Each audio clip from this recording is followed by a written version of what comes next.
Zach Sherlock, owner of one of the buildings downtown, pretty sure one of the buildings you guys are in question of.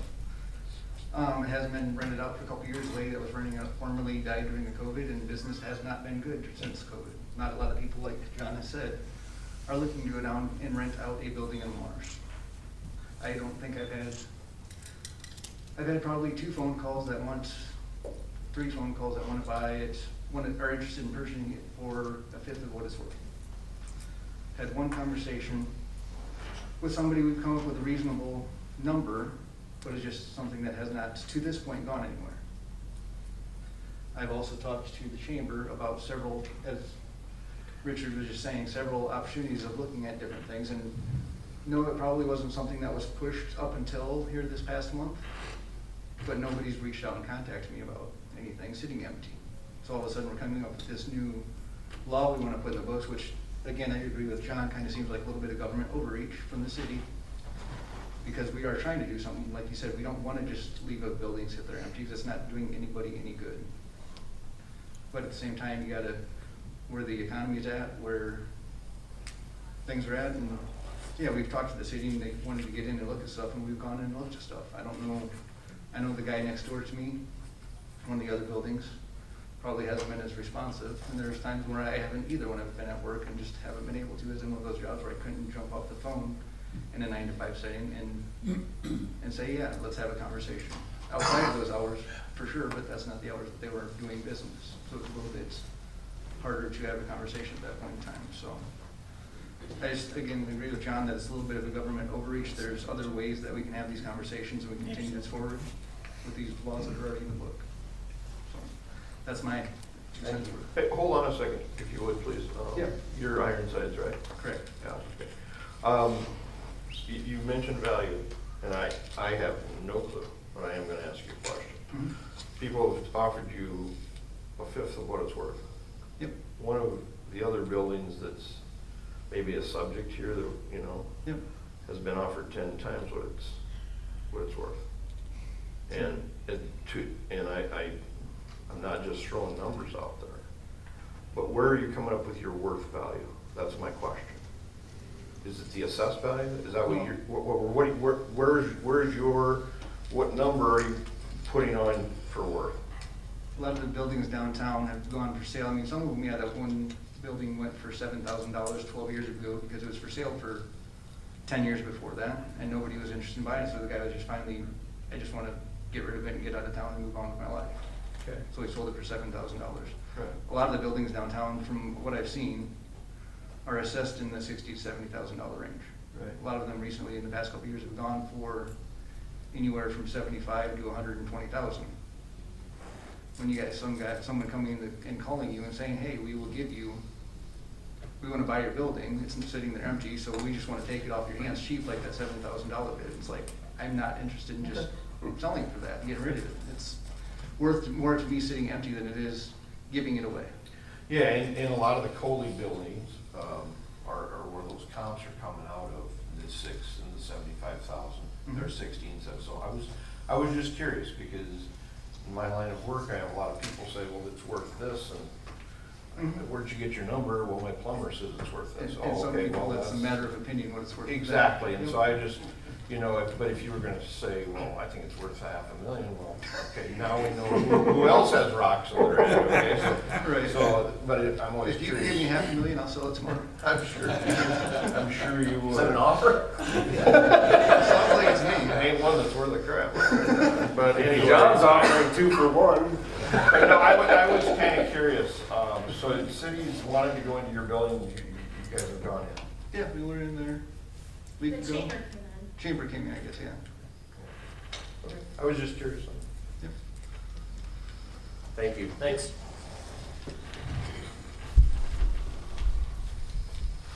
Anybody else here for the building ordinance?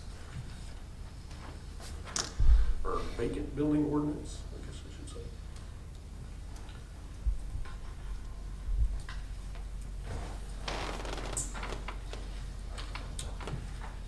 Okay.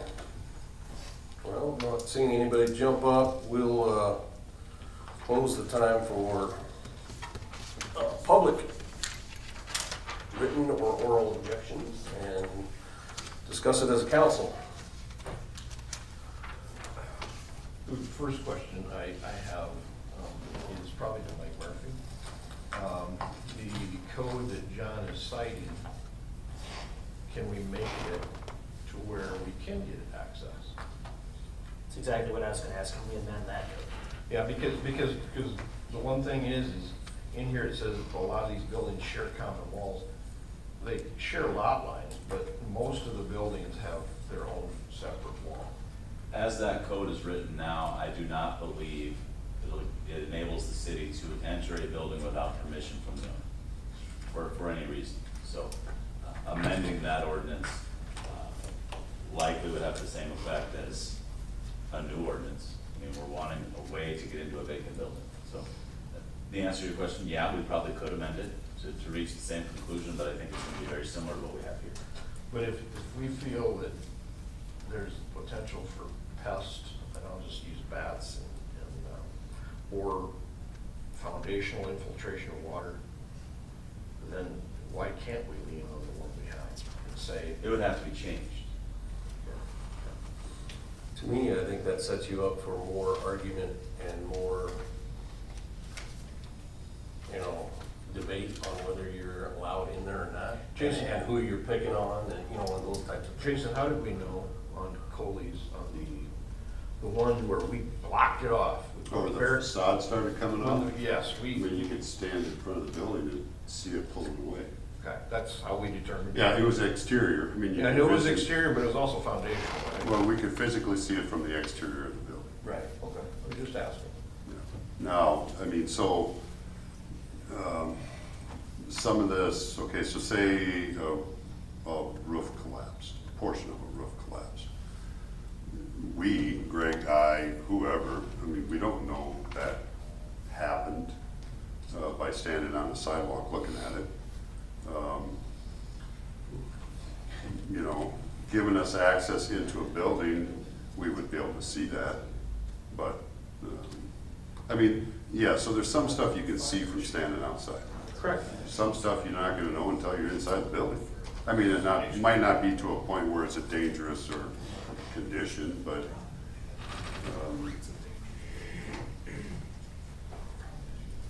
yeah, I don't know, like I said before, I mean, I've gone back and forth on this thing. I've been in John's state where he thinks it's okay, well, it's too much. Why are we doing this? But then there's good points to it too. I understand the neighboring property owners' issues with it, or concern with neighboring properties. I understand all that, so I understand all sides. I think after looking at this for months now, like I said to John, I think it can work with 145. I don't think one replaces the other. It just gives us a little bit more momentum to make sure things are done. And what you want to do with the fee, like John is concerned about, are we basically there, is our main goal to be able to get in there and give peace of mind to a neighboring property, then it should be minimal. If we're dead set against making sure that somebody does something with the building, we don't like it being empty, then make it a huge fee to make people get off their butts and sell it, or make it occupied, or something. And having said that, in every discussion that I've been a part of, it hasn't been about a money grab. Well, no, well, yeah, when we I first mean, brought that's up. council would set that fee, but any conversation that I've had, it hasn't been about a revenue source for the city at all. That was never my intention. My intention was, if there's a fee, it's to cover our code enforcement officers' time and effort to go conduct this inspection. It was never about a deterrent to having, or a punishment for having a vacant building, so. And I do think that having the provisions where if it's in the midst of active rehabilitation, construction, remodeling, if it's listed for sale or lease, that removes all form of, I think, argument in that, you know, this is an overreach, but. Well, one thing we should discuss, because there is, when we discuss the adding for lease exemption to it, and the fact that somebody would put a for sale sign up or for lease sign up. We've looked at similar ordinances from other communities. They add more to it. That those words by adding, you have to be reasonable. I mean, you talked about you asked him what he thought his building was worth. Or, so my building's for sale. I have a for sale sign, so I meet the exemption. Well, But- actually, Jason, I have an answer for your question, because you're right. Yeah.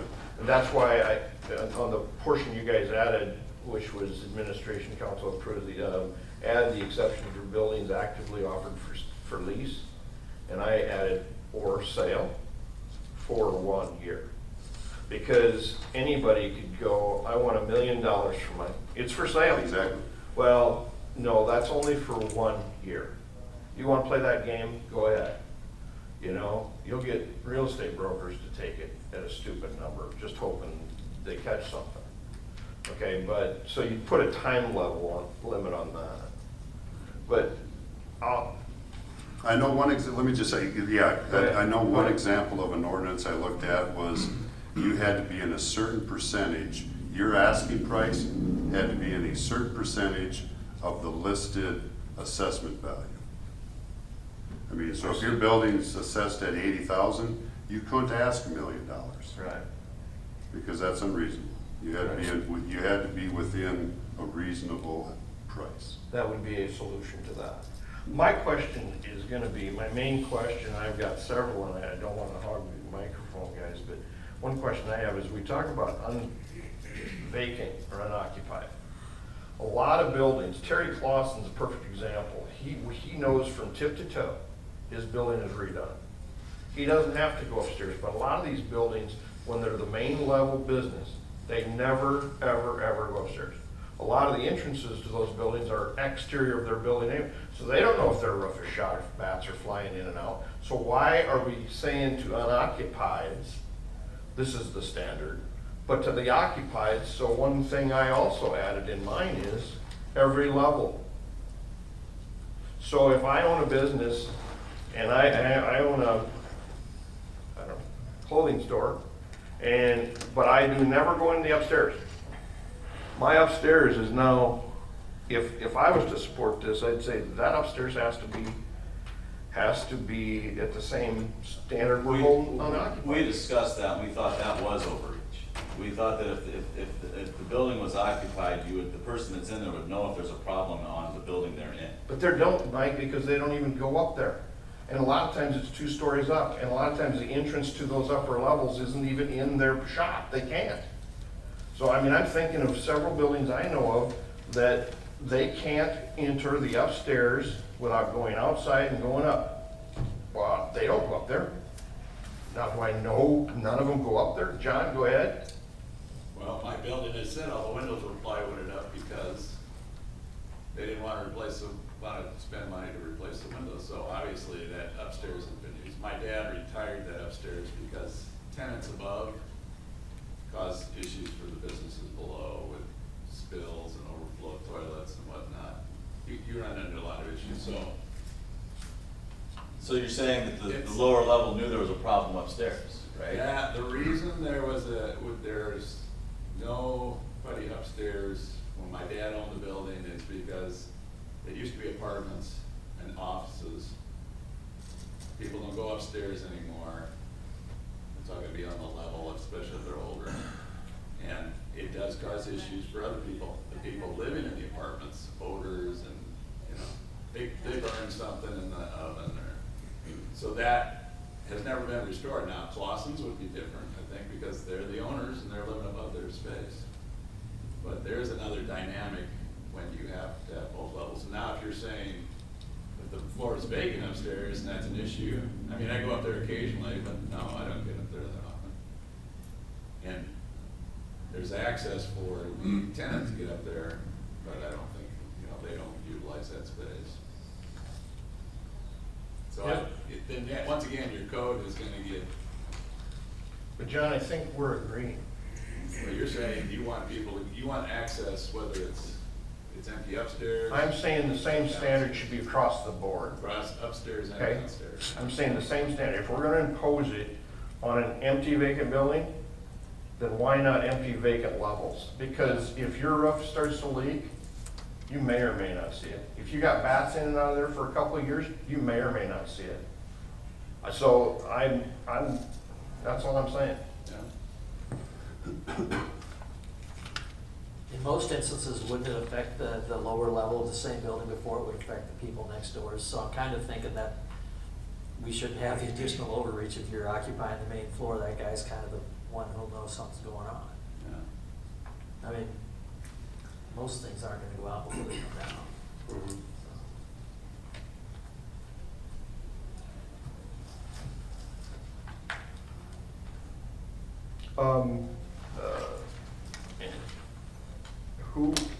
One of the questions I had was, who's gonna have this title? Is it Greg, fire chief? Who's gonna have this checklist? And I'm asking because, I'm assuming it's gonna originate in the code enforcement, okay, whether or not, fire goes in there because of fire issues. I don't know if you're gonna be the only one. That could be correct. okay. I mean, if it starts with Greg, who's in that position currently, I mean, if it starts with Greg and he goes in it and he sees something that maybe is beyond his knowledge and he calls Dave and says, Dave, hey, you need to come look at this, that may happen. Sure. But I would imagine it starts in that office. And generally it does, it starts in my office, and Dave and I did an inspection on a property over the course of last winter, or maybe it was the winter before, I don't remember anymore.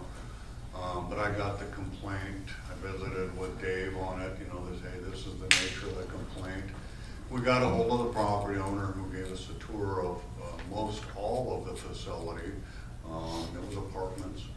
And we did find some violations, and we asked him to make those repairs that were needed, and he complied. We went back and did a re-inspection, I don't know, a couple, 2 or 3 weeks later, or a month later, whatever it was, and things were good. So usually a complaint of this nature or an inspection of this nature, even if it starts at my office, I would incorporate Dave. Sure. With the inspection. So, and Dave's good, well, yeah, let's go, so. I think we need to address your first concern, Clark, because I'm just looking through this quickly again. I don't see where it's defined, even in the vacant building defined part.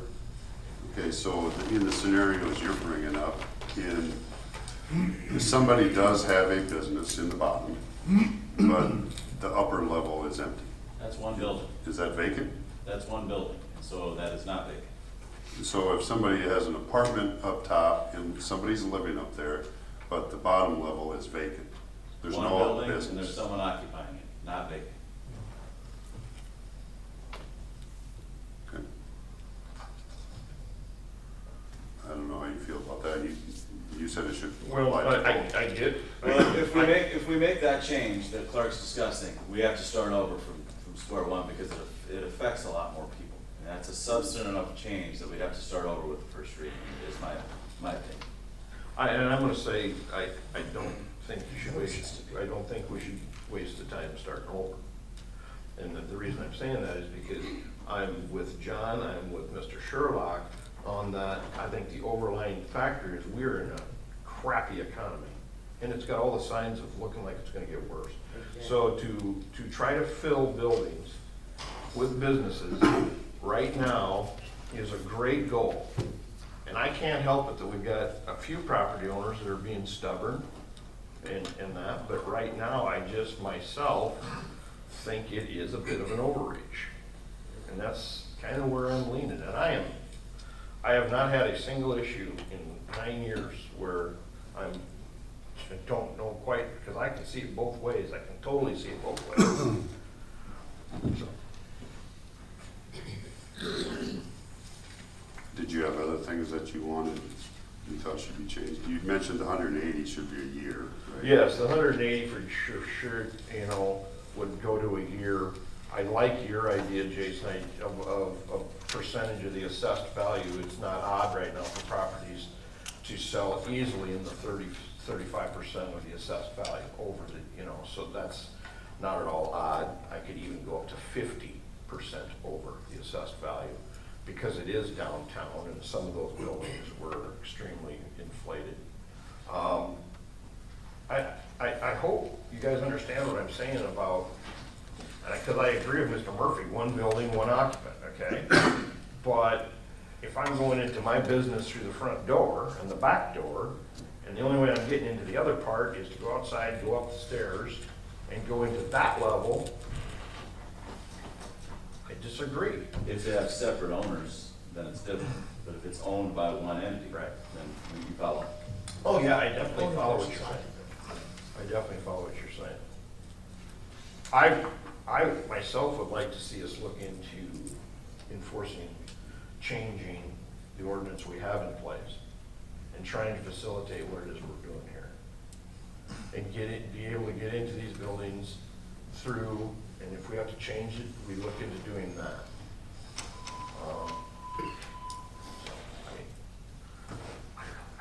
I really want to be quiet. so- Right, well, and without committing one way or the other, I think we should define the permit fee, and it very plainly says to offset the cost of inspection and administrative costs, so I don't think a huge amount is what we should be defining it as. And if we're gonna say that, we're gonna, I would be against putting the permit fee in the ordinance because all of our other ordinances that set fees, we have a annual schedule where we set the fees. okay, well, then the Because we last don't wanna one, have to amend an ordinance every time we wanna change a fee by $10. right, the last comment at least should apply, that it shouldn't be some outrageous amount. I mean, if it's intended to do what it says it's intended to do, let's be true to our word. Right. Then one other question too is